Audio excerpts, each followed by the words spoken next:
I open my camera.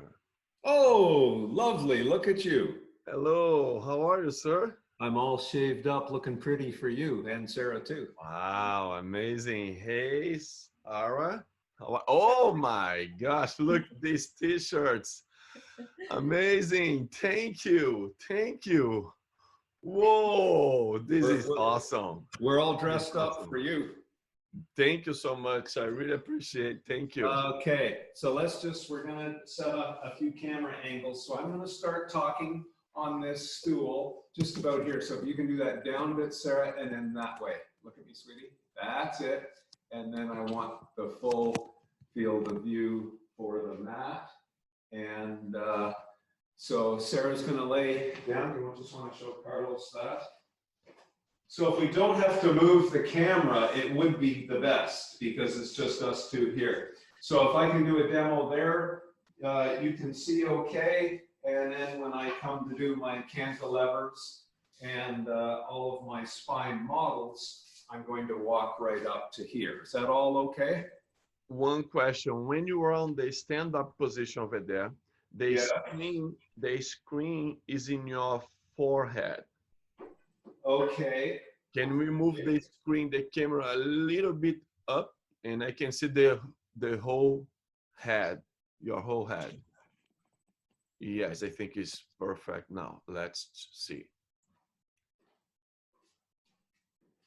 Perfect. Okay. All right. So who's got the best rice and beans, Sao Paulo or Rio? Oh, Rio. I'm going to tell that joke. Okay. Okay, how's this? Olá, Brasil, Brasil está aqui. Perfect. Perfect. See, you're a good teacher. Okay. Does Brazil make wine, or you drink Portuguese wine, or what? Sorry? Does Brazil make wine, or do you bring in Portuguese wine, or? We are not so good at wine. We are better in beer, producing beer. We have some like a winery, right? Yeah. Okay. Remind me, what's the good kind of Brazilian beer again? Oh, I put my favorite there. Brahma. Brahma. I remember. Huh? Brahma. Yeah, Brahma. Brahma. Yeah. Brahma beer. But this is my favorite. Okay. How do you say beer in Portuguese? Cerveja. Cerveja. Cerveja Brahma. Cerveja Brahma. Okay, I got it. Okay, I think I'm good. Perfect. So the next thing that we just have to work out is going from the interpretation. No, well, my slides. Yeah, but let me teach you the interpretation first, because this is very important too. See at the bottom, remember at the bottom, the interpretation. I've already turned it to English. Yes, turn to English now. I did. And you see our magician here, Bruno. Yes, good morning, Bruno. How are you? Well, you're a bit fuzzy, but that's okay.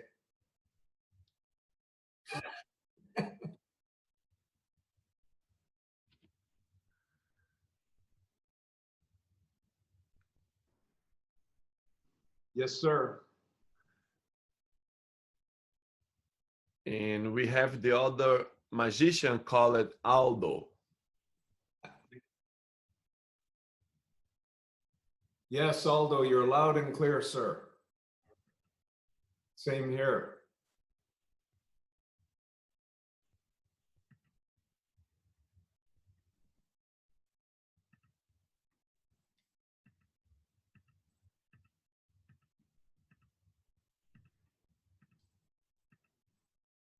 Perfeito, Stuart. Agora é que funciona a mágica. Eu falo em português e eles traduzem para você em inglês desse jeito que vai funcionar toda a palestra. Got it. Perfeito. Vamos That's fazer. Great. So all I need to do is know better how to go from my slides to this big room where we're going to demonstrate, and then back to the slides. Sim, vamos fazer o teste agora dos slides e os testes do posicionamento. Quer tocar esses testes agora? Yes. So how do I get my slides up, Sarah? They're in the background. Exit full screen. So I have to exit full screen, and here, Is your slideshow open? yeah. Oh, it is. Okay. So Here's my slideshow. So I'm just going to go. No, you have to share your screen first, remember? Oh, right. I don't remember. So I'm glad you're here. Go So back to Zoom. we have to go to Zoom. Can you hear me, Aldo? Bruno, I'm sorry. And Selected. Yeah. I'm So gonna- then now share. I'm going to share this. Do you see the slides, Carlos? Okay, just a moment. Let me put it on there. Now do you see my slide? Sim. Okay, fabulous. So I don't see them. So do I just, you'll let me know when we go to full room, or you just know that, Carlos, and you can switch us? Sim, eu consigo saber. Todos os slides que eu preciso avisar o público para mudar estarão com aquela tarja vermelha, certo? That's correct. Ok. So that's slide 2. Oh, perfeito. Ok. Perfeito. Vamos fazer um teste. Great. Passa mais um, por favor. Ok, ok. So it's this one. Oh, So at this point, ok. can we go to a full screen? Sim. Um teste aqui. Perfeito. Já mudei aqui e vou explicar para o público como é que eles irão mudar. O ângulo está perfeito, Dr. Stuart. Okay, thank you. Thank you. Thank you. Ok. Bom, temos aqui... Que horas são agora? Temos mais... Onde está o meu telefone aqui?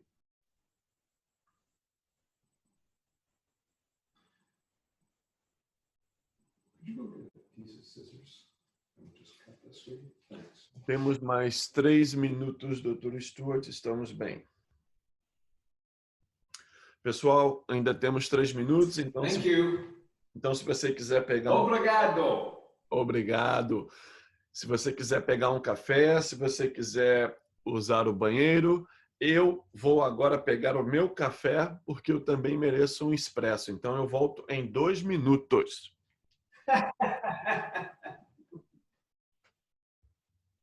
So where are you located? Okay, good. I'm in Canada, halfway between North Bay and Toronto.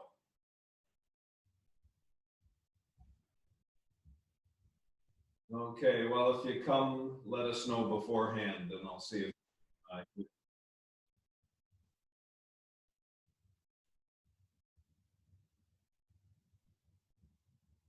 Okay, well, I'm so glad you know the difference between a Canadian and an American.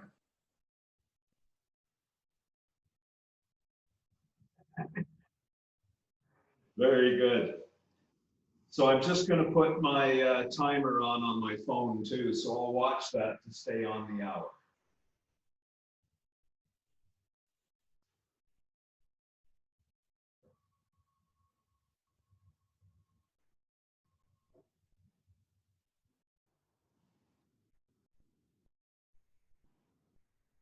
That's a good reminder. Thank you.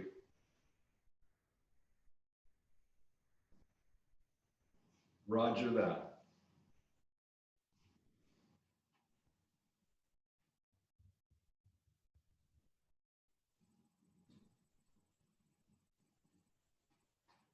See this one? So it's a tiny little. Mm-hmm.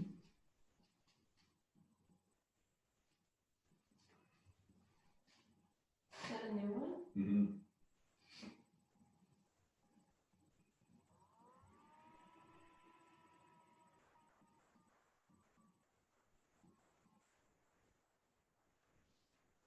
Lisa Brown messaged me in Australia. She said she's close to the wall studying and she's going to film the deadlifting on Tuesday or Thursday. And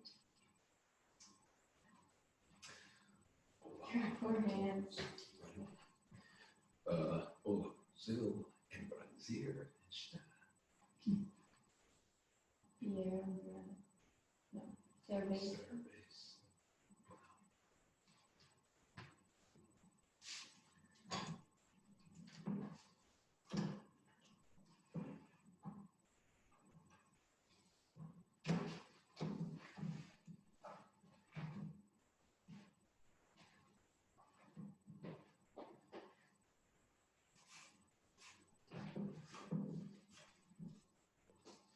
And then for the suitcase carry, you know how to do that. Right? And so I'll let you hit hinge and pick up the bell. And you know how to do the, you're going to face me to do the propel off press. Ok. Perfeito. Dr. Stuart, está me ouvindo bem com a tradução? Yeah. Perfeito. Yeah, all good. Perfeito. Pessoal, bom dia para quem está chegando agora. Feliz Dia dos Pais, que hoje é Dia dos Pais no Brasil. Agradecemos muito a presença de vocês aqui. Com muito prazer que temos aqui o Dr. Stuart McGill. Vou fazer uma breve apresentação dele para vocês, mas todos sabemos que ele é uma pessoa que dispensa, né, apresentação, porque é um fenômeno. Queria agradecer muito a presença da Sara, que a Sara vai estar aqui como nossa atriz, ajudando ali, né, a demonstrar os exercícios. Então, muito obrigado, Sara, pela sua presença. Dr. Stuart McGill é literalmente a maior referência do mundo quando o assunto é coluna lombar. Com mais de 32 anos de experiência como professor universitário e cientista, ele produziu e publicou mais de 240 artigos científicos, escreveu 4 livros e possui 5 cursos diferentes sobre tratamento e treinamento da coluna lombar. Ele ainda viaja o mundo para poder disseminar todo o conhecimento que ele conseguiu adquirir ao longo desses anos. Eu tenho uma grande honra de poder representar ele no Brasil. Temos o Backfit Pro Brasil.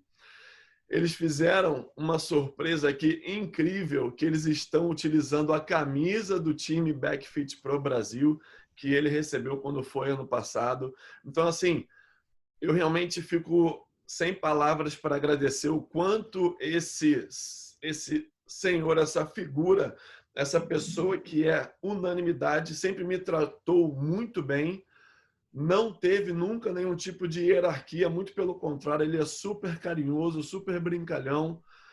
Se eu pudesse agora, eu estava do lado dele abraçando e beijando ele, porque eu só tenho a agradecer por tudo que ele faz pelo Brasil. E é uma honra ter você conosco, Dr. Stuart McGill. Muito obrigado por tudo e o palco é seu. Eu só queria antes ensinar o pessoal como utilizar a tela, mas se apresente, por favor, e muito obrigado por participar do nosso evento online. Obrigado, Carlos. Olá a todos. Olá, Brasil. Em Brasil está aqui. Tá vendo como... Okay, I switched to very poor Canadian English now. Well, good morning, and this story that I'm going to tell is around the theme of retaining the back pain client. Trainers are very good with the average client that comes in and they enhance their athleticism, build their resilience, etc.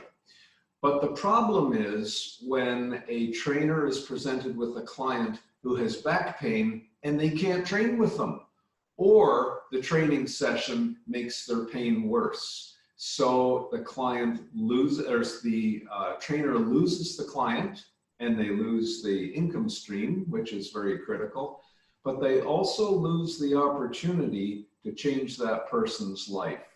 So there's two losses there. Let's turn those two losses into two wins.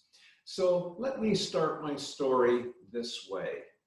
Trainers, and the argument I'm going to make here is trainers have the largest potential to intervene on a healthcare crisis. And the healthcare crisis is inability. Think of every system in the body, the musculoskeletal system, the cardiovascular system, the neurological system, the psychological system, the hormonal system. Every single one of them depends on movement for good health.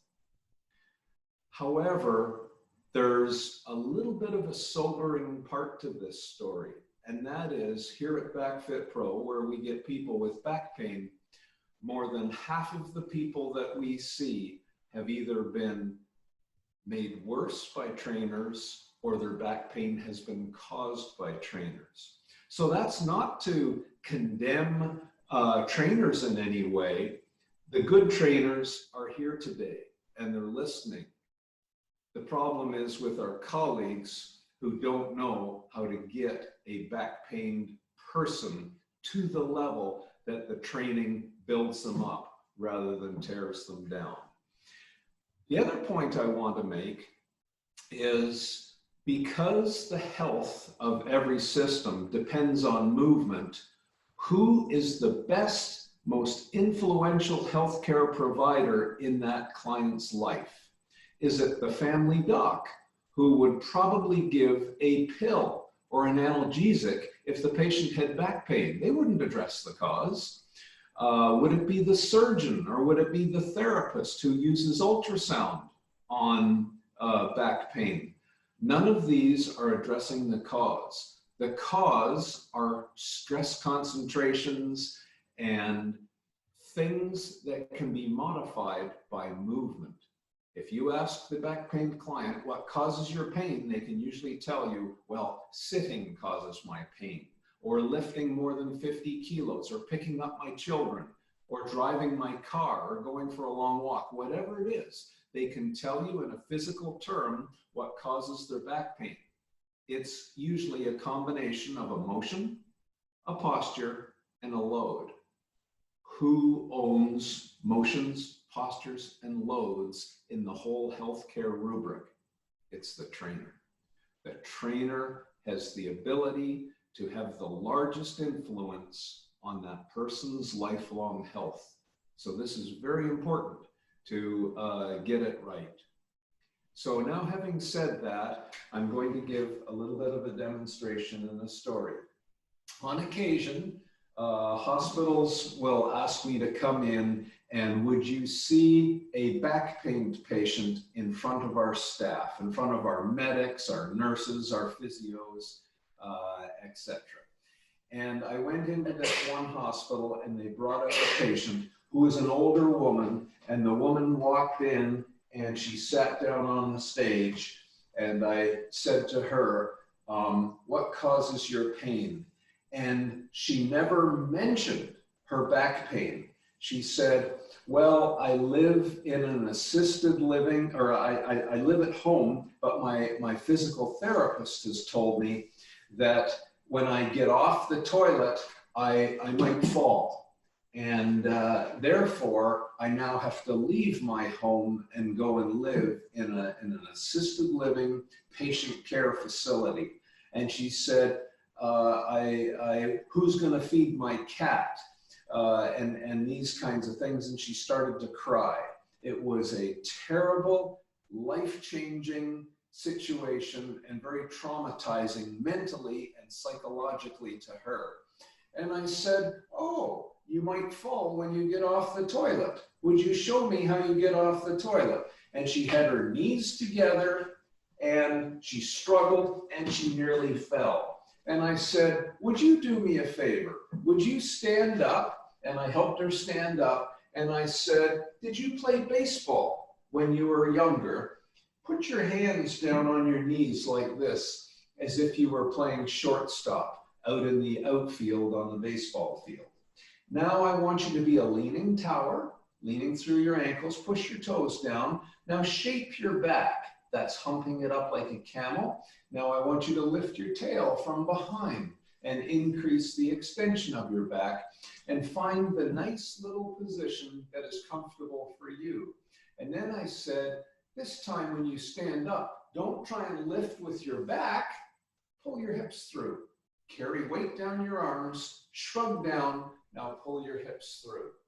Can you do that for me? And she did it perfectly. Then I said, okay, reverse that pattern.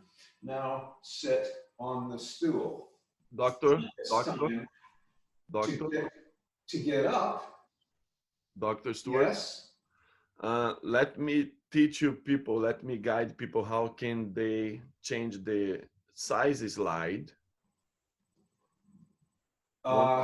One second, just give me 1 second. Pessoal, olha só, se vocês estiverem assistindo esse slide na tela grande, né?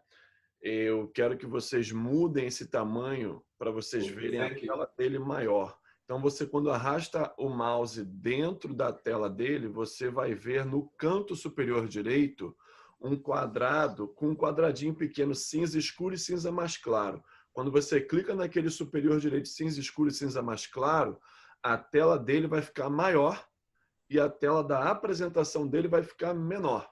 Então, nesse momento, vocês utilizam dessa formação, tá bom? Ok, Dr. Stuart, pode seguir, por favor. Desculpe. Okay, are we back up to speed? Não, tá perfeito, pode seguir. Okay, obrigado. It was clear to me that no movement specialist had ever tried to coach this woman, and she was having to leave her home because of it. So I said, instead of having your knees together, spread your knees apart and get your feet underneath you. Now, suck in air and be a peacock. Be chest proud. Lean forward through your hips. Don't collapse with your spine into poor posture. Lead with your chest. Put your hands on your knees and now pull your hips through. And she did it perfectly. And I said, could you do that again? I repeat, spread your knees, get your feet back, be a peacock, lead with your chest and pull your hips through. And you know, she got up and down off the chair with no pain, perfectly competently. And then we can go back to the regular slides now. A big smile came across her face. And I said, what's happened with you? And she said, I don't have to leave my home, do I? And I said, no, you do not. For the first time, a trainer has shown you how to move well, take out all the movement flaws, and you've restored your competency and your life. Now, she came in, a sad woman, crying, having to leave her home, and she left with a smile and movement, competence, and confidence for life. Now, did I do a biomechanical intervention, or did I do a cognitive behavioral psychological intervention? I did both. And that's when the magic happens. You use movement and you show them the cause of their pains and their movement incompetencies. You teach them movement hacks, how to get around them, and the psychological distress evaporates, it disappears. So now I want to talk about the next concept in organizing a program for a back pain client that is really resisting building capacity to train with you. And that's the concept of transference. Have you given thought as to what you do in the gym and in the clinic, and does it transfer to the challenges of life? Just like I showed you before, getting off the toilet. It wasn't a deadlift. It was a hip hinging movement specific to getting out of, on and off the toilet and in and out of the chair. So the next client comes in and she's a young mom, and you ask her, what causes your pain? Why are you so painful and you cannot train with me? And she says, when I get up at 2 o'clock in the morning to pick up my baby, that hurts my back and I can't do that. And then the poor trainer would say, oh, well, that's a lift. We're going to teach you deadlifts. But what you realize the master trainer learns is that deadlift does not transfer to her picking up her child. So instead, the master trainer teaches her with a sandbag in the gym, not a barbell, a sandbag to represent the child. Pull the sandbag in close, scoop it up, hold it close, and pull the hips through once again. So now the trainer changes the life of that client by thinking through what is the transference process from what she needs in real life back to simulating that pattern in the gym. Dr. Stuart, Yes. Stuart, deixa eu ensinar eles agora. Pessoal, vocês estão vendo que a tela dele, provavelmente, né, ele está grande na tela e a tela que ele está apresentando está pequena. É muito simples de mudar. Você arrasta o mouse lá. Quando você arrasta o mouse lá nessa tela pequena da apresentação, no superior direito, vocês vão ver o cinza escuro e o cinza claro. Toca lá dentro desse quadrado cinza escuro e cinza claro, muda o tamanho. Eu não vou mais falar aqui com vocês porque eu quero que ele continue a palestra. Então fiquem atentos aqui no chat. Quando for para mudar, eu aviso. Muda. Bota grande o McGill, bota grande a apresentação. E assim ele segue. Dr. Stuart, pode seguir. Obrigado, desculpe. Vamos em frente. Okay. Yes. Well, I wrote a book to help the lay public with being successful with back pain clients. And it describes the knowledge foundation and then how to assess the client so they understand and you understand what specifically causes their pain. Then we give hacks to remove the cause. Then we build a foundation to move, and then we restore their athleticism. So that book was called Back Mechanic in English. But our good friend Carlos, who, as I said, we've known for many years, I'm wearing our BackFit Pro Brazil and our Fitness Pro education gear here because Carlos has brought us to Sao Paulo and to Rio before to work with our Brazilian friends. So he organized a Brazilian Portuguese translation, Mecânico da Lombar, and it's the same book to guide you. So we're just going to read sections of the book now. Well, I'm going to give you my opinions based on scientific evidence. Where did the evidence come from? Well, as a professor for over 30 years, I ran 2 laboratories. In the in vitro lab, we worked with real spines, trying to figure out what causes stresses and damage and pain. In the in vivo lab, we worked with real people, very pained people, high-level athletes, to measure the stresses on different tissues. We had an imaging suite in our laboratories. Micro CT, X-ray, etc. So we got links between images and people's pains. Then we did epidemiological studies to find out why injuries cluster around certain sports and around certain occupations. For example, gymnasts get different mechanisms of back pain than a CrossFit person or a footballer, etc. Then we developed a clinic, an experimental clinic, to test whether these ideas were actually effective or not. And finally, we ran clinical trials to see what was effective. So all of those 6 pillars of foundational knowledge went into my books, and I'm going to try and show some of that now. So the code of elite trainers. Elite trainers are very skillful at the art of coaching, reading people and knowing how to treat each individual. That's an art. But they also use a code, which is the scientific foundation to guide the decisions. So let's talk about some of the scientific foundations. So at this point, Miss Sarah is going to come and assist me. And if we can just turn that way, Sarah, please. And think of a person now who walks into your training facility and they are flexed and stooped over. So just flex a little bit with poor posture. Well, not that much, but poke your chin a bit there. And when you feel the erector spinae, you'll feel they're rock hard. And they tell you, I have back muscle pain all the time. Well, no kidding.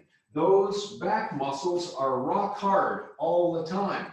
But if I said to her, stack your mass, lift your head, and align the mass over through your low back, those muscles relax. So you can imagine if I walked around all day holding a plate of rice and beans. So if I held rice and beans in my hand all day, this muscle would be screaming at the end of the day.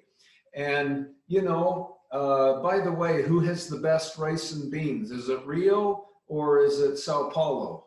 I know the answer. The answer is when I'm in Rio, Rio has the best rice and beans. But when I'm in Sao Paulo has the best rice and beans. But I really think Manaus has the best rice and beans. But anyway, there's, if you don't like rice and beans, think of cerveza Brahma, holding a Brahma all day long, that muscle. The only way I can get the pain out of that muscle is to drink my Brahma and put the bottle down, and now the muscle relaxes and the pain goes away. So it's the same thing. If you can adjust the posture of your client, get rid of the chronic stresses that cause pain so that you're building a capacity for them to train with you 15 or 20 minutes without causing pain. So one of the keys to building a client is to remove the stresses that are taking away their precious capacity all day long. So the second one is they might sit at a computer for 8 hours a day. So they sit and they'll slouch in the computer and they'll chin poke and look at the computer. And this posture over time, when you say, what causes your back pain? And they'll say, well, sitting at the computer. So they keep building pain throughout the day and they cannot build the training capacity. So what we might there is say, take the test. Put your hands palms down in your low back and make a shape and now lean back in your chair.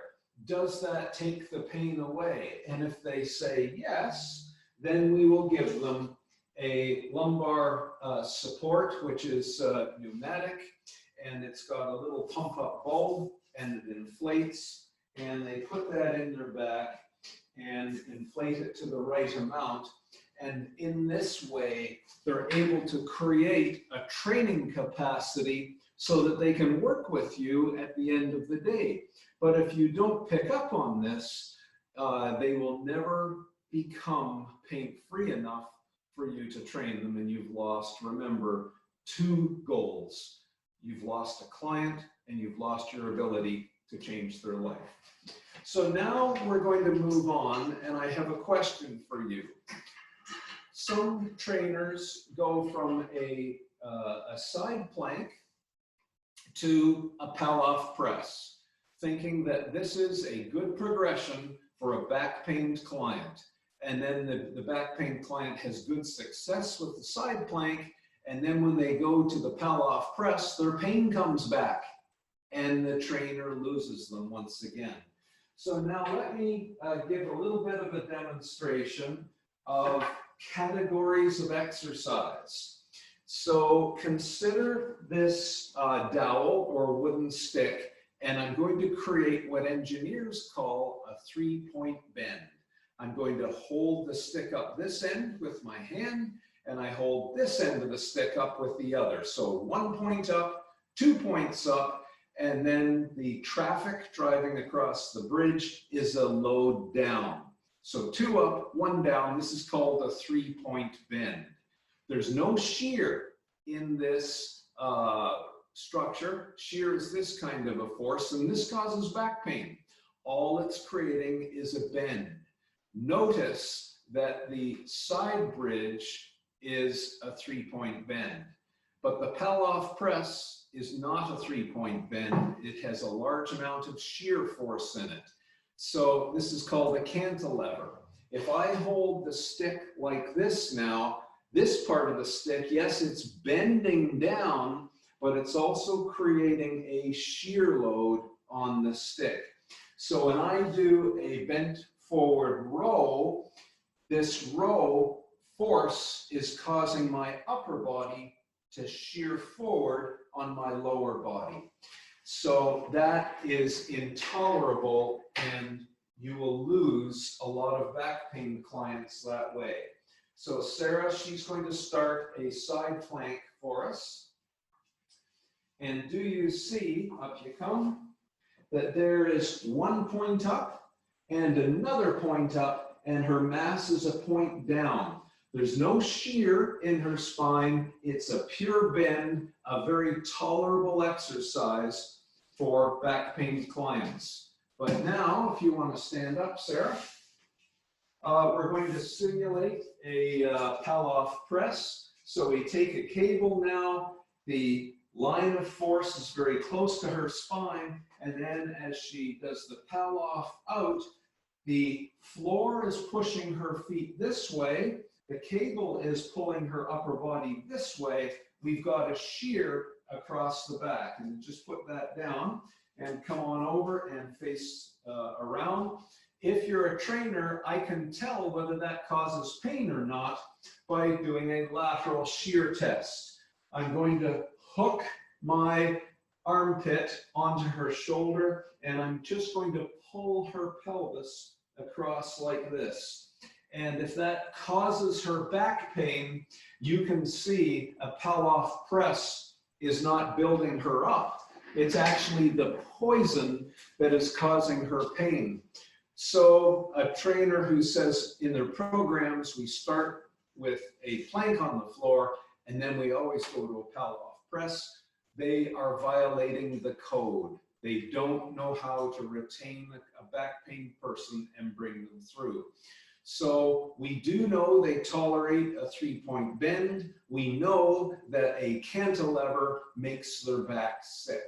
So a better way to do this, if you just like to pick up the kettle, Sarah, and she's going to carry the kettle now in a suitcase carry. Off you go to the other end of the room. You see that there is no shear load on her spine. No, you can put it down, that's fine. There's no shear load on her spine, it's just a bending load with a bit of compression. So a much tolerable way to build success for you and your client. So when we measure the mechanics of a suitcase carry, we're integrating the gluteals of the hip, the abductors of the hip, and the full core in a way that there's no shear load on the back. So a much wiser way to get that back pained client into a robust, non-pained client. And then, of course, you might want to consider the Palloff press sometime later. All right, I'm just checking the time here. Oh, we're doing well.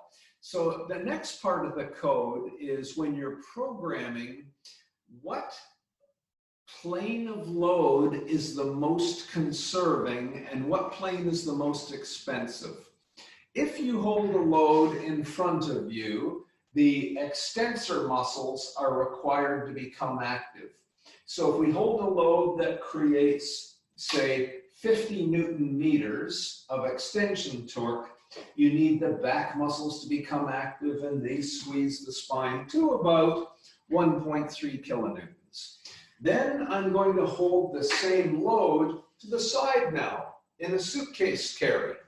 And because the 50 Newton meters is in the frontal plane, I will have 10 Newton meters of co-contraction, which we need for stability, and I need 60 on this side to give me a net of 50.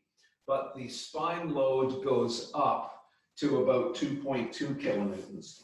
So it's more expensive to create a lateral frontal plane torque or exercise than a sagittal plane. But yet again, look what happens when we add twisting torque, like a Palloff press. All of the muscles come on to squeeze the spine to about 5.4 kilonewtons.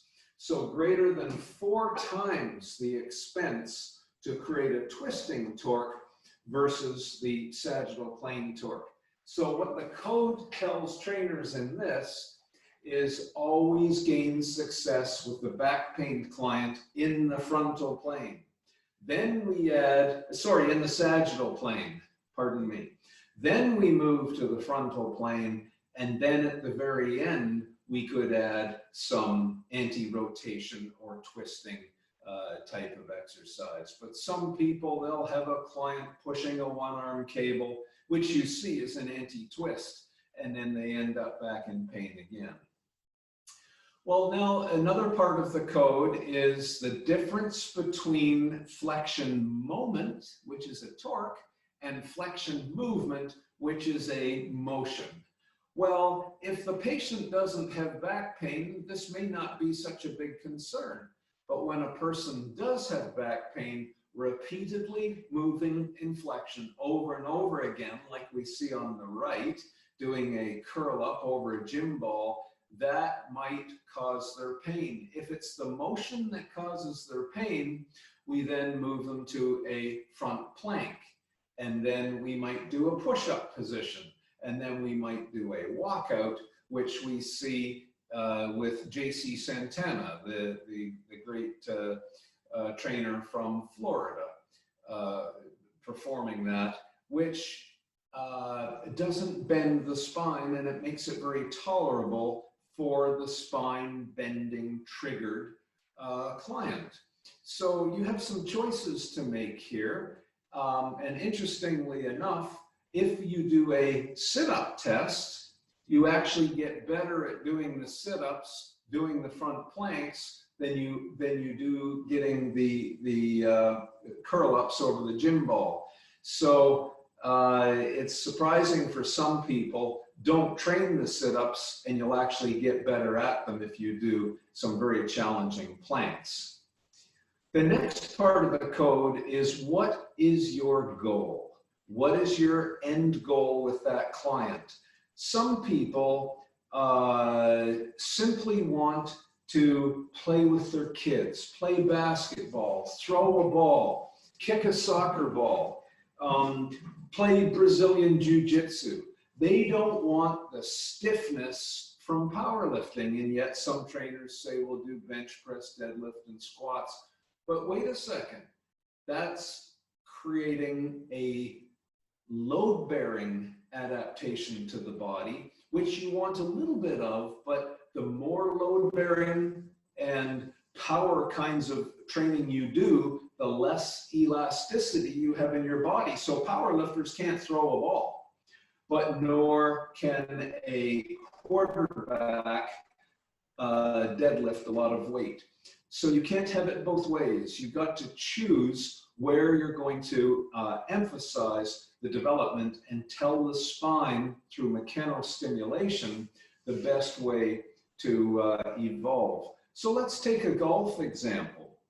A few years ago, there were some very good golfers who were influenced by some coaches to try Olympic lifting. Well, my question is, what's the... And the trainer said, well, we'll get them strong and explosive. But every single one of those golfers ended up with debilitating back pain and sore knees. You don't ever deep squat as a golfer. 70% of the power of the golf swing comes out of the hip in external rotation through the hip.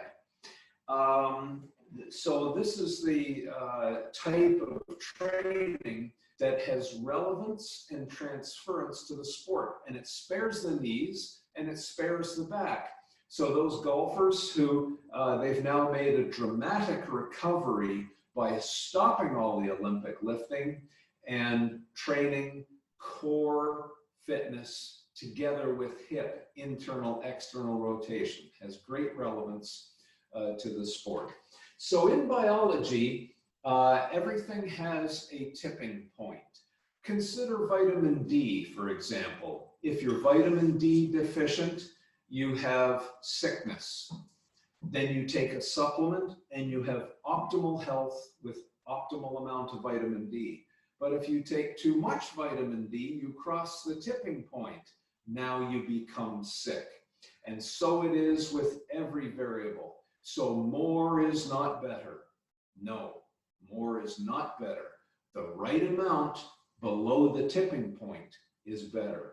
Don't cross the biological tipping point, which in our terms are motions, postures, and loads that are always under the tipping point. So now let's go back to the question of how we're going to start training the back muscles. I hope you now see that the bird dog on the left, the quadruped exercise, falls into the category of the 3-point bend.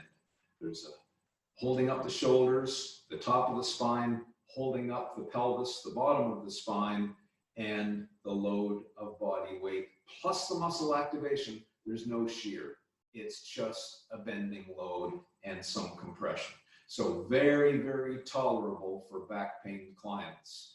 But you see now a forward row is a cantilever causing shear load on the spine, which might trigger their back pain. So it's entirely in the trainer's hands. Keep the patient or the client underneath the tipping point and they will retain them and change their lives.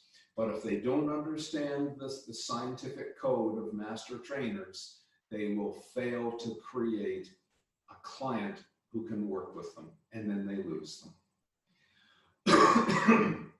Excuse me. So now let's have a short discussion about adaptation. Load exposure through the trainer's programming causes the spine to adapt. So it's wonderful to train mobility, to dance, do the muchacha, etc. But the price you pay is you create mobility in the spine, but you decrease the ability to bear heavy load. Now let's contrast the mobility person, the dancer, the yoga person, a person who wants to train burpees and do sit-ups, etc. That's all fine. However, if they want to squat heavy, squat deep, deadlift a lot of weight, they have to adapt stiffness to the collagen fibers of the disc. You can't adapt both ways. You have to choose one. So if you want to lift heavy, you have to back off on the mobility. If you want a lot of spine mobility, you have to back off on the heavy lifts. So if your client wants to be somewhere in the middle, again, it's the code to know the training of not too much mobility, but enough, and not too much heavy work, but just enough. And that blend is the art. So now I ask the question, what really causes back injury and pathways to pain? So I'm going to start with two different models. So if the spine bends back and forth over and over again, you see, this is not a ball and socket joint like the hip. The spinal joints are collagen fibers that make up the disc, and those collagen fibers are held together with a gooey ground substance. And if you keep moving them back and forth under load, they loosen to become mobile, which is fine. But then you pressurize the nucleus inside the disc. The nucleus is a compressible gel. And if you keep bending them over and over again and not giving them a rest, what happens is when you squeeze the gel, the delaminated collagen will slowly, as I don't know if you can see, it starts to split and delaminate, and you get a little bit of a disc bulge. Now that disc bulge will resorb. It will slowly come back as it resorbs in. So in real life, if we were to look at that, you can see there is some delaminated collagen with the red mark at the end of my finger. Now I'm going to flex the spine forward, which drives the hydraulic pressure of the nucleus posteriorly. And now you see the disc bulge right there starting to grow. But this time I'm going to stack the spine upright, nice and tall. No butt wink, no flexion. And when we squeeze the spine this time, you'll see the whole disc moves, but nothing comes out of the delaminated collagen at the bottom. So that's caused by too much motion under load. So consider now the disc as an adaptable fabric. So there is a fabric with all of the fibers running back and forth. Now there's the fabric, and I'm going to move it back and forth like this over and over and over again. And you'll start to see the delamination now that takes place in the fabric. So this is what people do unknowingly with high repetitions of load. Eventually, those collagen fibers will loosen. So it's okay if you don't want to lift heavy weights and you just want to be a mobile person. We've measured Middle Eastern belly dancers who have lots of motion, but no back pain. But none of the girls could do a sit-up. So they're so weak and they have muscle, low strength, that they're not at risk. But when you add high mobility with a lot of strength and a lot of force, that's what ends up causing the disc bulge.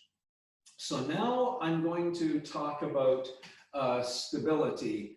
And the first issue is you need in a linkage proximal stability. So imagine the backhoe that I'm showing here on the slide.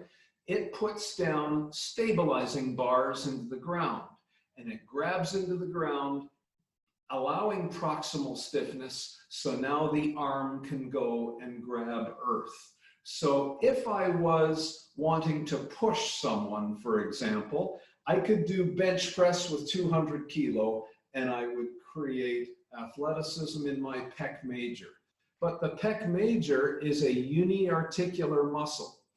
Distal to the ball and socket joint, it flexes my arm. We all agree with that and creates the push. But proximal to the ball and socket joint on this side, its effect is to bend the rib cage. So if all I use is my bench press muscle, I collapse as I push. So we're living in a linkage. The law of the linkage is you have to build proximal stability first. So if I stiffen the core and stop the motion on the proximal side of the joint, distally 100% of that effort, and now I really can become a good athlete. But it all depended on having proximal stability.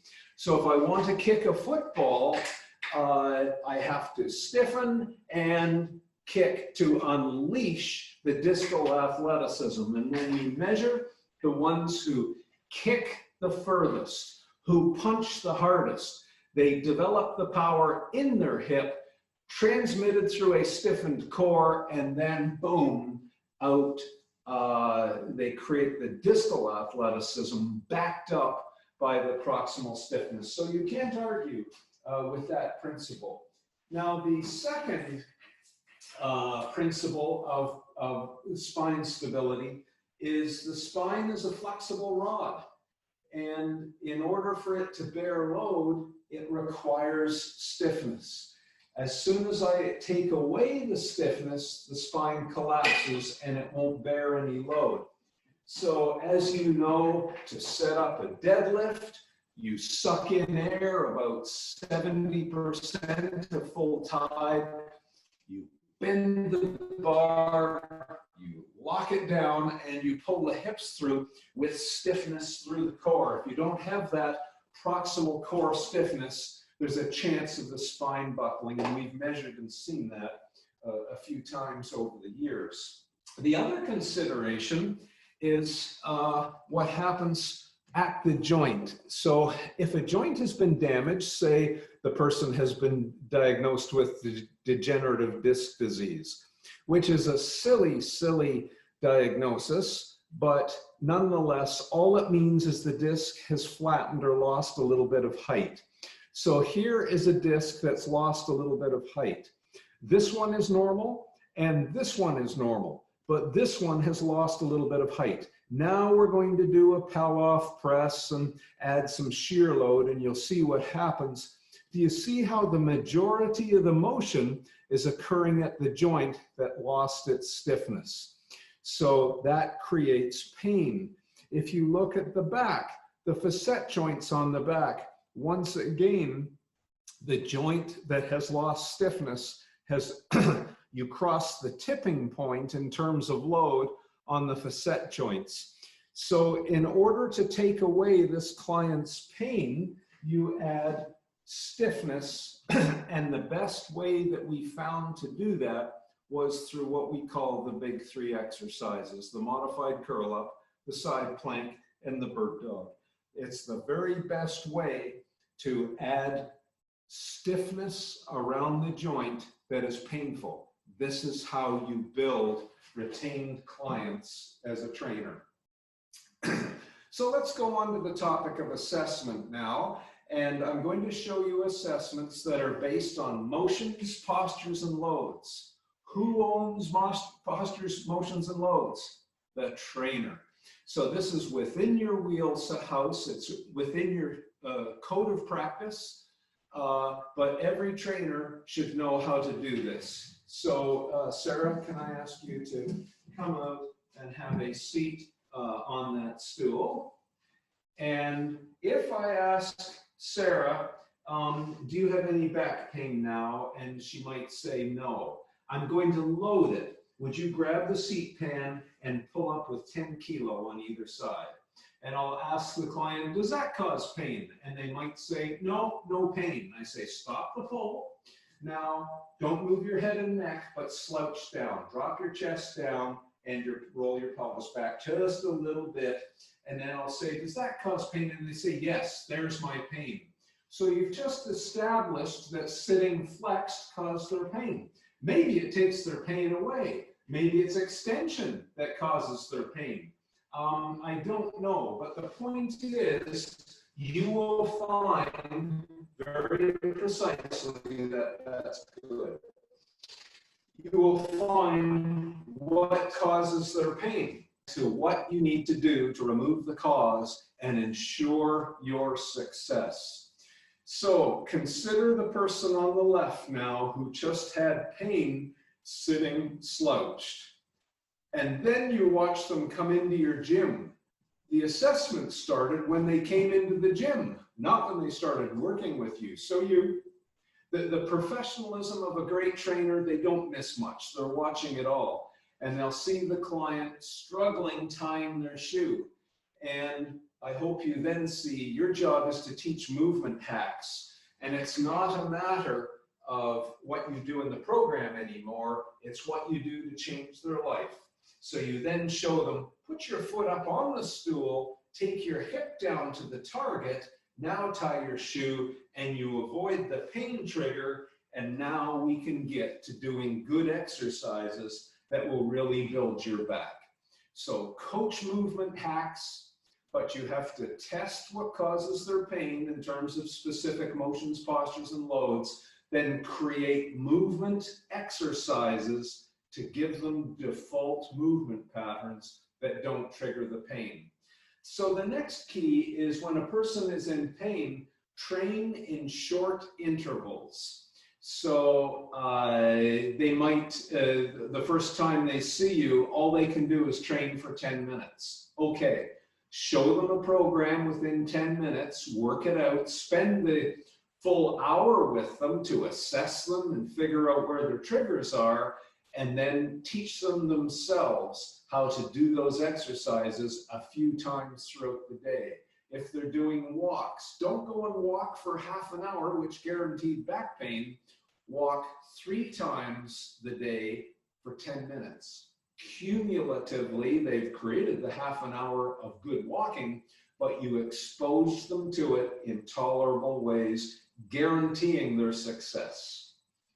So again, if sitting causes their pain, give them these ideas to support their back when they're sitting.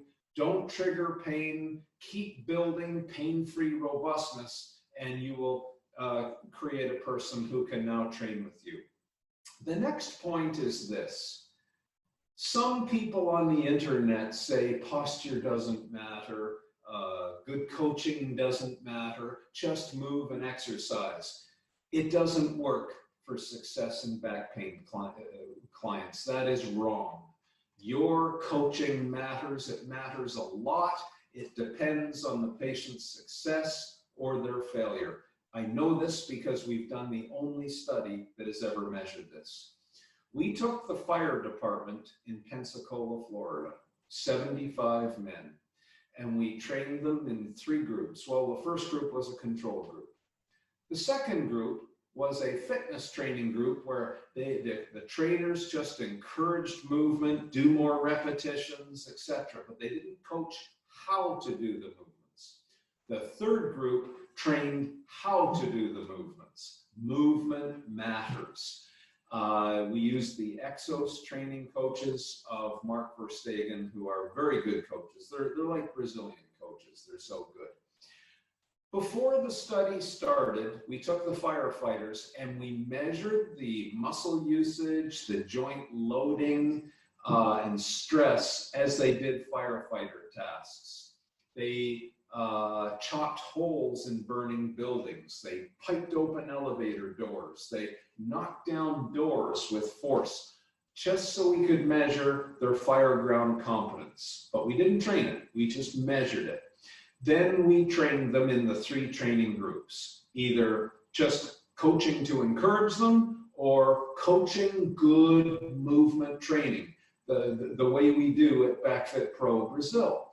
And then we remeasured their ability to do the fire ground tasks after the study was over. Those who just did movements and the coach encouraged them to keep going, they got fit, but they moved more poorly when they got back to the fire ground. They had more frontal plane knee deviation. Their knee was collapsing into valgus, for example. That's a known marker for ACL injury risk. More spine flexion under load, which we know is a risk for more back injury and pain. So we've measured this. We know that your good coaching, giving good cues, showing them how to move in real life, plus in your gym, it matters. It makes a big difference. Because what you're doing is 2 things. First, you're changing their hardware. You're creating mechanostimulation to build more robustness in their tissues. But you're also changing their software, which are the movement engrams. These are the muscle memories, the movements that are default in the motor cortex and in the spinal cord. So the person just starts to move with more stress. They flow. It's a beautiful thing to watch. So you may have heard that posture doesn't matter. We've measured it. It absolutely does matter in terms of building a client to withstand your training, and you give them the opportunity to change their lives. So the next part is to just checking the time. The next part is to now build therapeutic exercise to build proximal stiffness, mobility in the shoulders, mobility in the hips, internal, external rotation and squatting and all the rest of it. So Sarah, if I could ask you to come out again, and let's just workshop a little bit of a flexor type of progression. So I'm going to ask Sarah to lay on her back on the floor, and we're going to just begin a little bit of a curl up. So just give me a normal flexion curl up, and you can do that if you like. However, chances are you will not build training capacity that you need to be successful with the back pain client. So place your hands palms down and find a curve now that makes the spine more tolerable to load. Straighten one leg, and one leg straight helps torque the pelvis down. One leg bent takes the tension off the neural tract. So if there's tension on the sciatic and femoral roots, we've just reduced some of that. Now lift the elbows up, form a little bit of an abdominal brace, just a mild one, and the cue is push the abdominals out laterally. So I'm going to push my fingers in laterally, now push my fingers out, beautiful, and lock your head and neck together and just hover your head 2 centimeters and hold and fight. And you will find that that produces a beautiful initial training effect that's tolerable for most back pain clients. Then purse the lips, make a very small hole. Now start to breathe and create the diaphragm athleticism that they need to breathe behind the shield.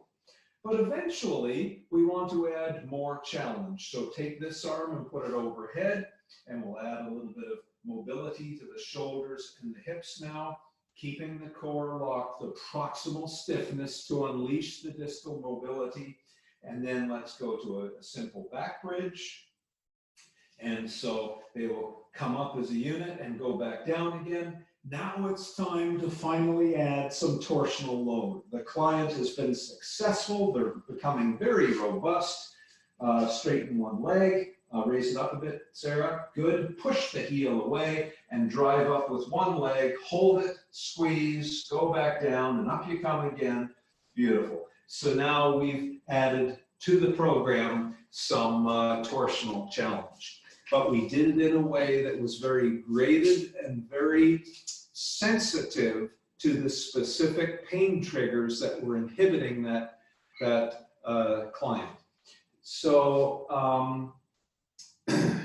then we might move on to, instead of doing curl-ups over the gym ball, if that's causing their pain, there's many Brazilian Jiu-Jitsu masters, for example, where we've restored their careers, because they've done a few hundred curl-ups over a gym ball for many years, but now they can't roll in the cage, they can't tolerate cyclic flexion, they can't even tolerate performing jiu-jitsu.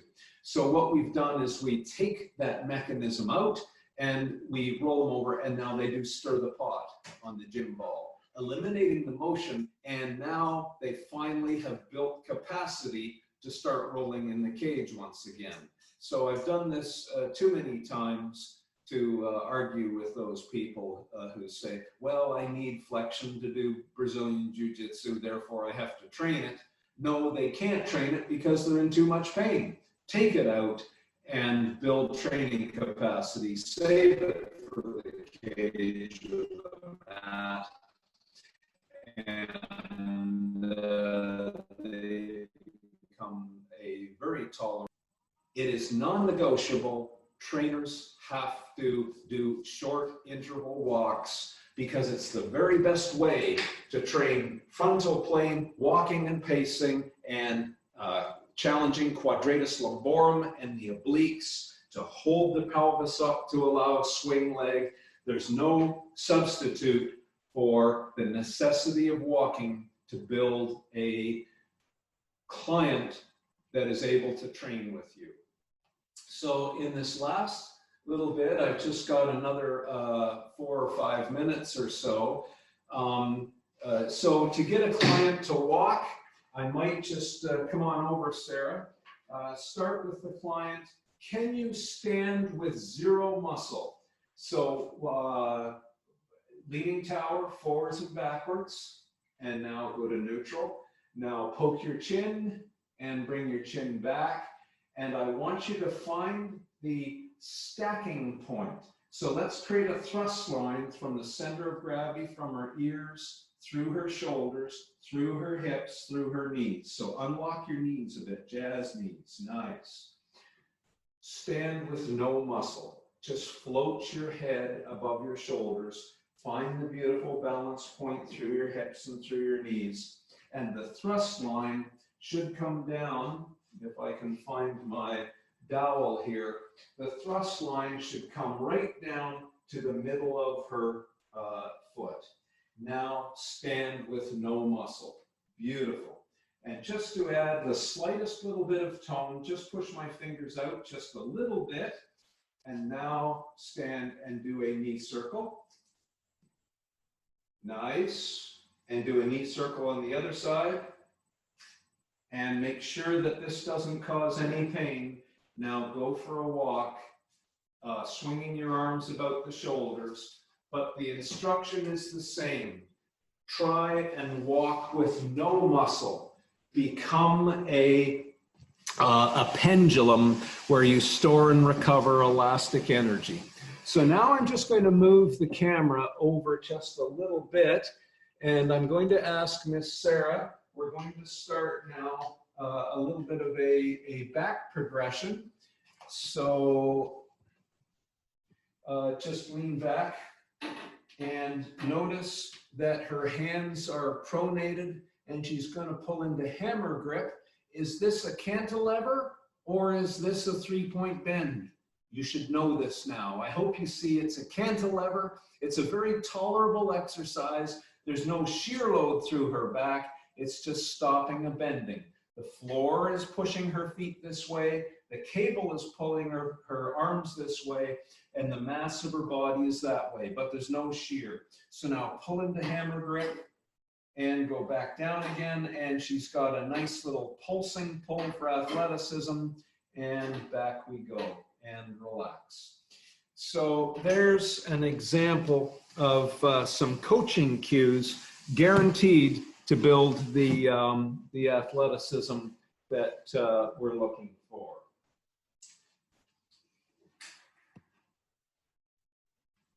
All right, well, how to program some of these exercises. Consider the bird dog as an example. We program them in a descending pyramid. We're not programming for strength when they're in pain. Strength is later when they're out of pain. That's a problem. Some people think, oh, I'm going to strength train my back pained client out of pain. I think you'll find that's a bad mistake. Strength training comes later. When they're in pain, use the Russian descending pyramid style that I've well explained in the Ultimate Back Fitness book, where you just do 10-second holds and you repeat them in the first set. Say you do 5 repetitions. The second set, it's descending, so you do 3 reps, 2 reps, etc. So the big 3, do them every day. If the client says, my back pain goes away after doing the big 3 for about an hour, great. Do half of them in the morning, half of them mid-afternoon. And in that way, you're being more clever now in your exposure to guarantee success and build that client. So eventually the client is going to want to progress, and they'll want to say, I really want to ride my bike, or I want to jog on the beach in Rio, or whatever it happens to be. Here's a little bit of a scientific code to add to know whether it's okay to progress. Day one, let's take cycling as an example. I want to cycle to the park in Sao Paulo. Just ride your bike for 5 minutes, no more. Set up your bike ergonomically, setting the saddle height, the handlebar height, the steering stem height, etc., as best you can to avoid their specific pain trigger. Go ride for 5 minutes. Day two, audit, assess. Is your pain better, worse, or no different? If they say, I feel great, don't do any more. This is the mistake. The trainer will then say, okay, go ride for 10. No, what you do is on day two, you simply assess, but day two is your day for adaptation, no more. Then on day three, that's the day when you might say, okay, go ride your bike for 10 minutes and see how you feel. And if they say, I feel fabulous on day 4, don't do any more on day 4. Now on day 5, you can go for 13 minutes. Anyway, my point is expose, take a day to adapt, and then etc. Eventually, you might find your tipping point. And by day 12, the client will say, oh, I feel a little bit of a tweak in my back. Well, that's okay. You didn't blow up their back with a massive acute back attack. You just found the tipping point. So now you back off and you are patient. You reestablish the foundation once again. You build more success. And then you go and test where the tipping point is again. So there's the 3-day rolling cycle to determine how you're going to progress. So the last little bit now on Mecânico Dor Lombar for being successful is to restore the ability in athleticism, the last point. Well, they're out of pain now. You've done a fabulous job. You're the only trainer in your town in Brazil who has had success with this client. Now it's time to shift, and we shift over to Ultimate Back Fitness and Performance. And this book is being translated into Portuguese. Once again, Carlos Felix, being a real leader, is looking after this translation for you. But we've had, as you know, some of the best athletes in the world as clients, and many of them, many different sports. And they all started out here as back pain clients, and they were able to train out of pain and then gain tremendous athletic robustness because they knew they were guided with good code and good art of coaching. So I started this little talk today talking about how trainers have the potential to have the largest influence on the lifelong health of their clients. But the special focus was on those who have back pain. It takes a special trainer and a special coach who knows the code and knows the art of bringing that person out of pain. And I know you all have different levels of expertise, but I hope there was a little bit of something for every one of you today, and it was worthwhile for you. So to all my friends in Brazil, I know the world is sad right now. We have a tremendous challenge, but all of our love from Canada to all of our friends throughout Brazil, I love your passion for life. With that, Carlos, I just want to say now a very personal thank you to you. We became good friends after we met a number of years ago, and I knew I had met my Brazilian brother. And I thank you for your passion and your tremendous leadership for bringing all of this to our friends in Brazil. So, obrigado very much. Mucho obrigado. Dr. Stuart, eu tenho que finalizar isso aqui do mesmo jeito que eu tenho feito para todos os outros participantes, palestrantes, desculpe, para você sentir um pouquinho da emoção desse público que está aqui, que terminaria mais ou menos assim. Ok.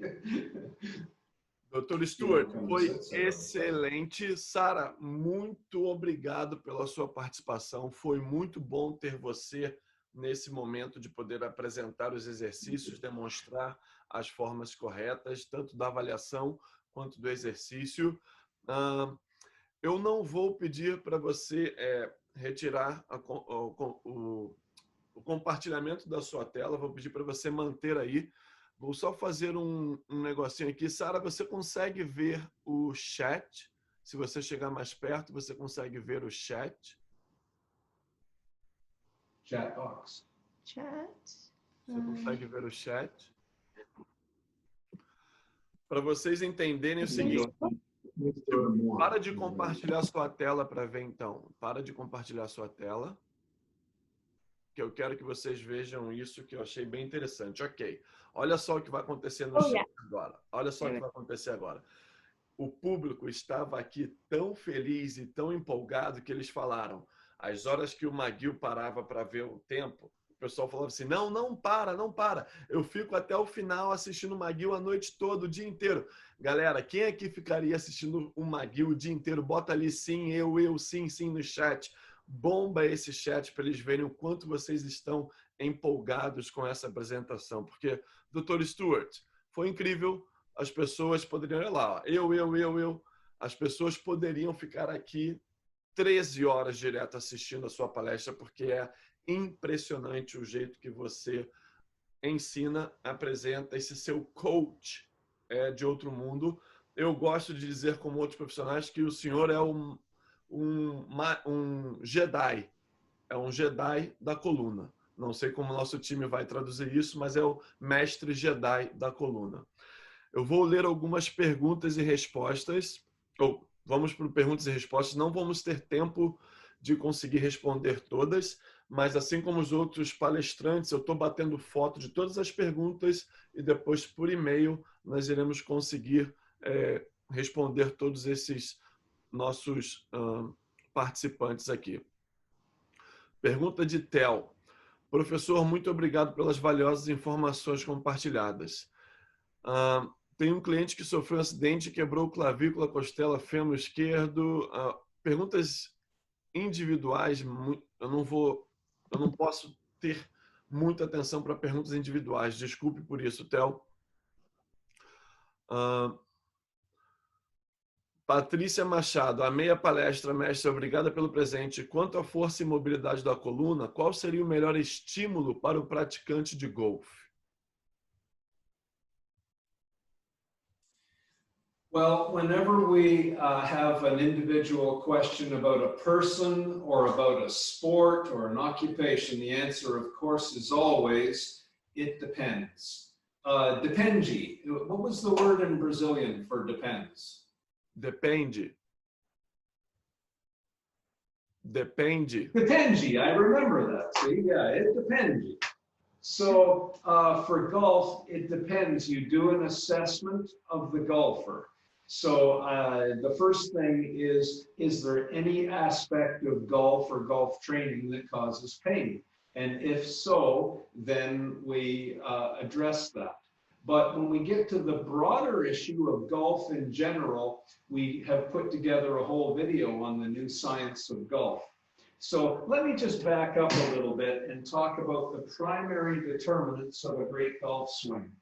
So when the golfer, who is an elastic athlete, addresses the ball, they load elastically, and then they just have a tiny pulse of muscle.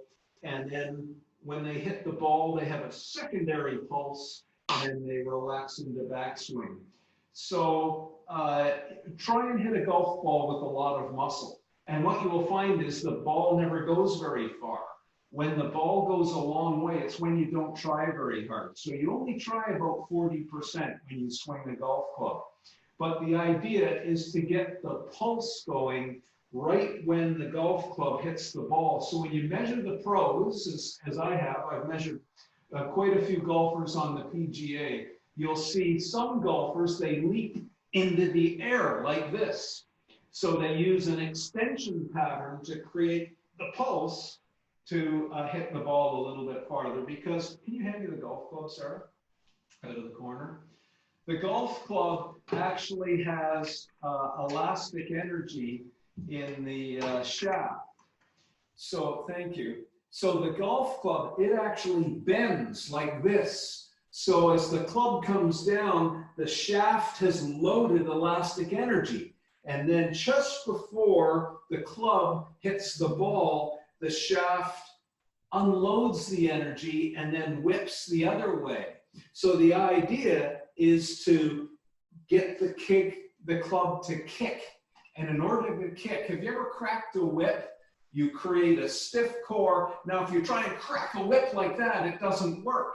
You just go, phew, phew. Did you get what I mean with a crack the whip?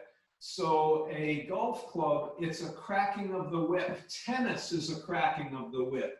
So you load elasticity, you allow the elastic recoil to happen, and then the club kicks, boom, and then you get a nice follow through.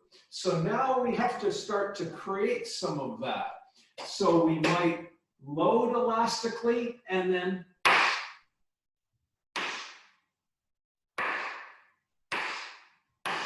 okay, I'm starting to really get the whip to crack. So that's not strength training. That is to create the neurology of what the great golfers have. And some of it create it by pushing on the toes. Others create it through external rotation. So as they get the club down to just before ball strike, the right gluteal charges. There's a pulse, bam, in external rotation. Boom. And then a problem happens. As the golfer gets a little bit older now, their hips start to stiffen.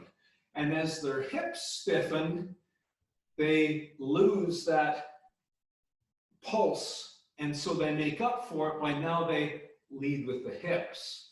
And when they lead with the hips, take your spine, fully deviate it, and pulse. And do that 500 times and tell me how your back feels. So at that point, what we do with that style of golfer is we back them off from 100% of a lateral bend, just go to 95%, just 95 instead of 100. And that's another trick to reducing the pain and keeping them at a level of high performance. So I can go on for hours and hours, but the point is you have to continue to train the core for golf. There's no issue. Tiger Woods will tell you that was the secret to his recovery, and many other golfers as well. Hip external rotation, absolutely. You've got to get external rotation going. To leap up onto a box would be another type of foundational training. But anyway, we've put together that full video on the new science of golf.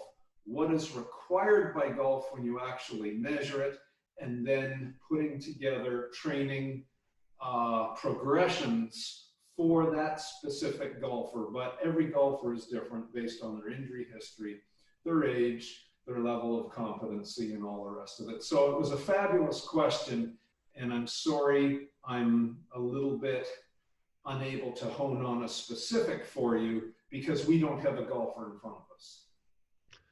É impressionante ver como você continua se mexendo como um monstro, hein? Muito bom, impressionante. Os brasileiros puderam ver o quanto esse professor sabe muito. Pergunta de Roberto Frampa. Professor, excelente palestra, parabéns. O excesso de rigidez muscular do core pode ser também causa de dor na coluna? The answer is absolutely.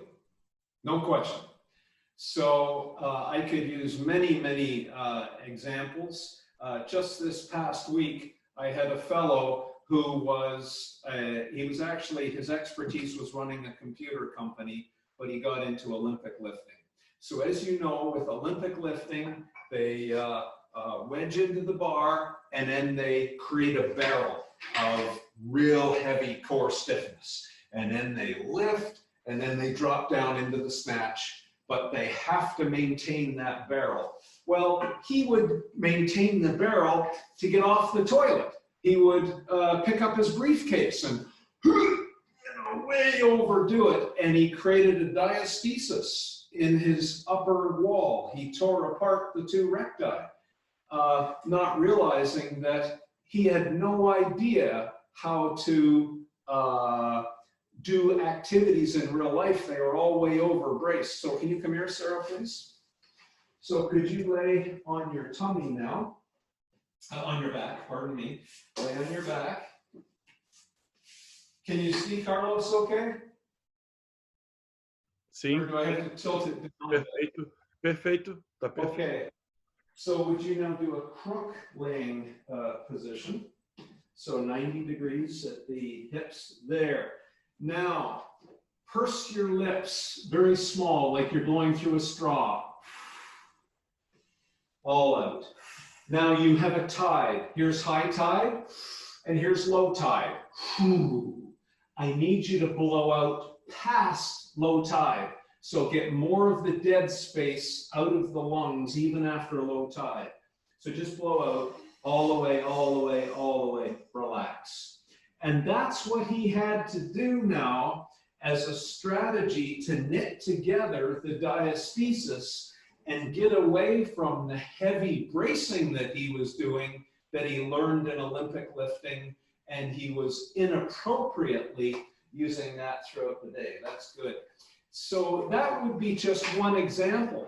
But the next person comes in and they've been to a coach, or they've seen something on the internet where you have to brace, and they walk around, oh, I braced like this, or they are just doing a little reach, and they're crushing themselves all day long.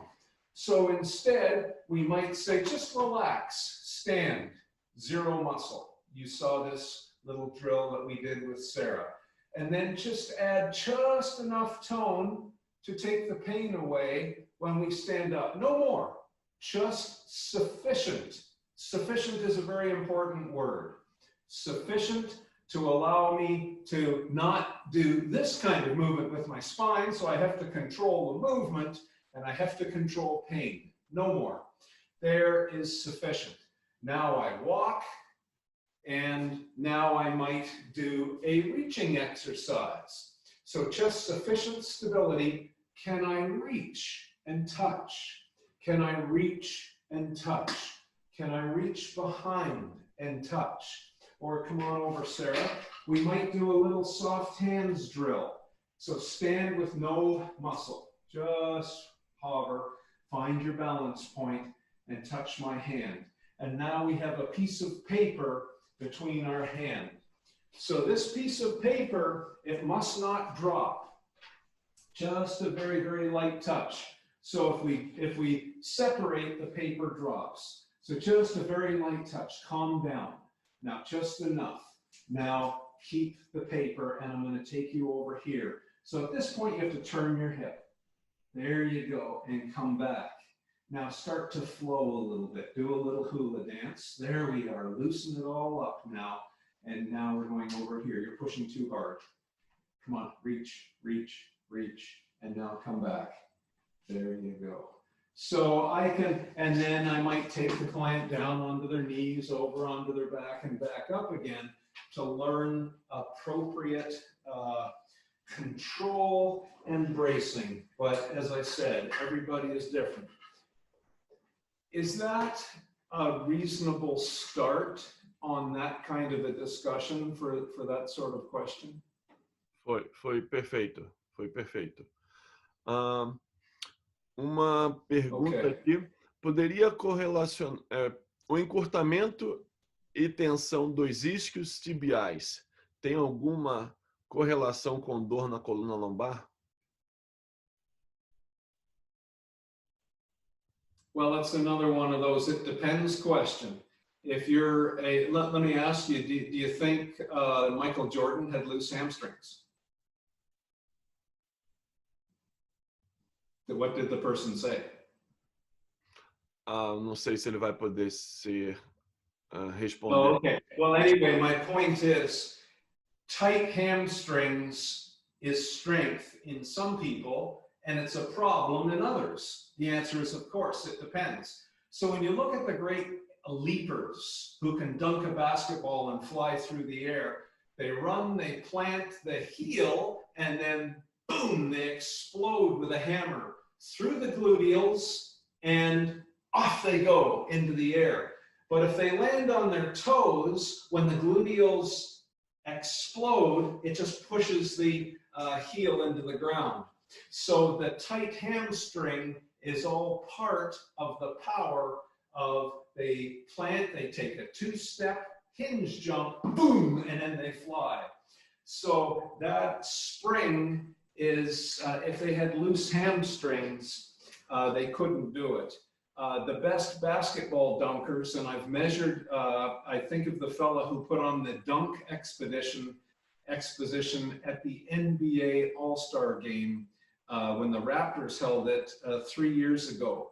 I measured his hamstrings and he could do a 30-degree straight leg raise. Other physical therapists were telling him, oh, you should stretch your hamstrings. It's because you have back pain. That's why you have back pain. And I said, don't listen to them because you'll lose your athletic career. So it turned out he had other issues. Now, there's a start on that answer, but now I'm going to have to play the other side. There are some people where their hamstrings are so tight that they can't even move through life without stressing their back because their hips are so tight.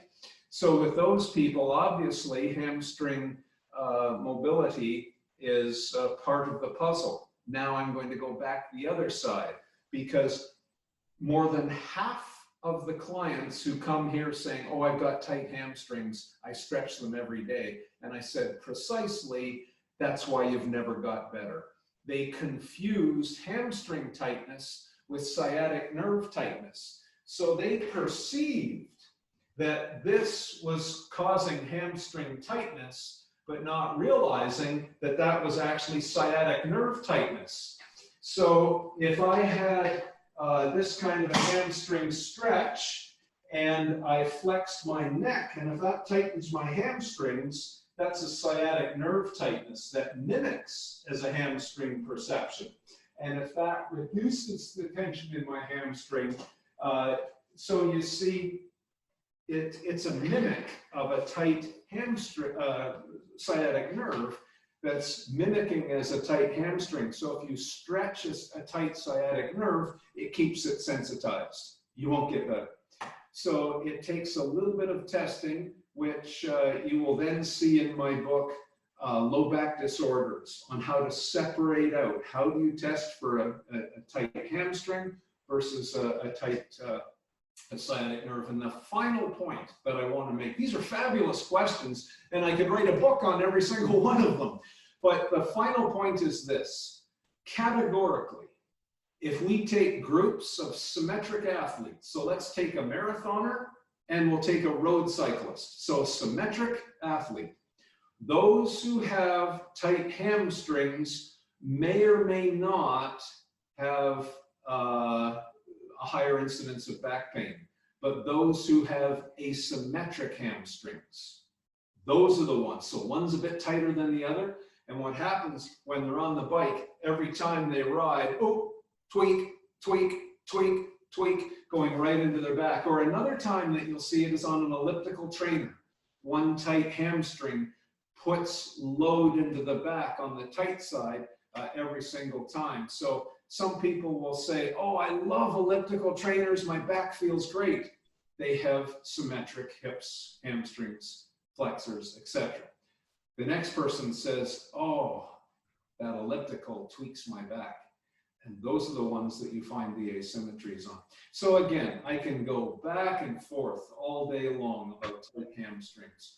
But as far as this particular presentation and retaining the back pain client, check the sciatic nerve and, you know, play and see if this modulates the tension in the hamstrings. And if it is, chances are the pattern fits more of a disc bulge kind of a pain mechanism, which is pulling on the sciatic nerve. Leave the hamstrings alone and do what you can through spine hygiene to reduce the bulge. And then after a while, we might start doing some nerve flossing exercises as one example to get the nerve to floss and flow. But we didn't stretch it, we mobilized it, which is a very different philosophy. Okay, sorry about the length of answer, but that was a huge question. Sem problema nenhum, Dr. Stuart. Eu tenho que realmente puxar a última pergunta, mas é engraçado porque no chat tá todo mundo falando, não tem intervalo, vamos direto, deixa ele falar até ele cansar, porque é muito bom, mas eu tenho que puxar a última pergunta aqui e eu tenho que respeitar o calendário do evento. Então, só mais uma pergunta, Dr. Stuart. Okay, well, Carlos, maybe we can work our magic together sometime in the future for all our... E nós podemos conversar essa semana, mas lembra que nós fizemos um vídeo para responder perguntas e respostas. Esse vídeo está sendo legendado, a gente pode de repente fazer outra coisa parecida para esse público aqui. A gente conversa na próxima semana para não deixar eles sem as respostas. Jaime Jatobá, a última pergunta, infelizmente, pessoal. Olá, Dr. Stuart, que emoção enorme poder vivenciar um pouco da sua experiência compartilhada com todos aqui nesse grandioso evento. Você é minha referência de trabalho e gostaria de saber qual a importância, na sua opinião, da ação dos músculos da região do quadril, como os glúteos, por exemplo, para a redução da dor lombar. Well, the short answer is they're very important. The long answer is now it depends. So on some people, we may take a different way to restore more stress-free function, or on the next person, we might be taking them into the world of strength and speed. So I don't know. The next person comes in and they've got arthritis in the hip joint. So they're really compromised now because of that medical condition. But I will say this, hip pain and back pain creates a neural inhibition. So it's called neurogenic inhibition. So if you have hip pain, the gluteals become, not in everybody, but in some people, they become what we call gluteal amnesia, or they get neurogenic inhibition in the gluteals. They get neurogenic facilitation, the opposite, in the psoas muscle. So what this happens is it creates a hamstring dominance, and when they get out of the chair, they lean forward, they shoot their hips up with their hamstrings and their knees, and then they use their back muscles. So you see the hip function put the load in their back. So it forced them to use their back versus becoming a peacock, spreading the hips, as I gave you with the example of the older woman, leaning forward through the hips and then pulling the hips through, which is a perfect deadlift, but it also was the key for her to get off the toilet. But it was just weightlifting 101. Anyway, my point is this. When you have hip pain and back pain and you become hamstring dominant, when you extend the hips with the hamstrings, it pushes the femoral head into the anterior pelvis. So it pushes the femoral head anteriorly, and it creates FAI, femoral acetabular impingement. But if you can extend with the gluteals drift the femoral head posteriorly out of impingement. And so we get a clearer hip joint, even though they have hip arthritis. So can you bring the kettle, sweetie? So another demonstration, if we could do a deep kettlebell goblet squat. So I heard you've had my good friend Dan John, you've had my friends Mike Boyle. All of these are outstanding coaches who are masters at all of this. So could we take a goblet squat, hold it in tight. Now squat back imperfectly. And at this point, just wiggle side to side and get deeper into it. But what I'm cueing now is gluteal activation to override the hamstrings. Now I'm going to push the knees out into the hands. And as soon as she offers external rotation through the knee, it super drives the gluteals and it pulls the femoral head out of impingement and assists with that. So there's a little bit of a start on that particular question. Again, I feel so sorry that these are such superficial answers, but we could go a long time on each of these with all the variations. Dr. Stuart, não existe resposta superficial quando você dá uma aula. Nunca existe isso, não tem essa possibilidade. Sempre uma aula, sempre uma explicação muito boa você passa. É impressionante ver essa sua emoção e a sua paixão por ensinar. Muito, muito, muito obrigado pela sua participação, pela participação da Sara. Muito obrigado pelo seu tempo. É sempre um prazer ter você conosco. Eu queria que você desse o último mensagem para o nosso público e parabéns do Brasil pelo Dia dos Pais para você que é um paizão. Yeah, well, thank you very much for that. The main thing is just two final points. And the first one, Carlos, is to you. As I said, thank you so much for your leadership in Brazil and your passion. And I know there's no prouder Brazilian than Carlos Felix. You do everything to bring things for your country, and it's always central to our conversations. How can we help all the good people of Brazil? So thank you, Carlos, for all your efforts on that. And secondly, as I said, lots of love and good strength to all of our friends in Brazil. Obrigado, obrigado, obrigado. Perfeito, pessoal. Então, nós teremos aqui um intervalo só de 8 minutos. Sara, thank you so much. Sara, thank you, thank you, thank you. Teremos um intervalo de 8 minutos e voltamos com Bruno Maziotti. Thank you, doctor. Bye-bye.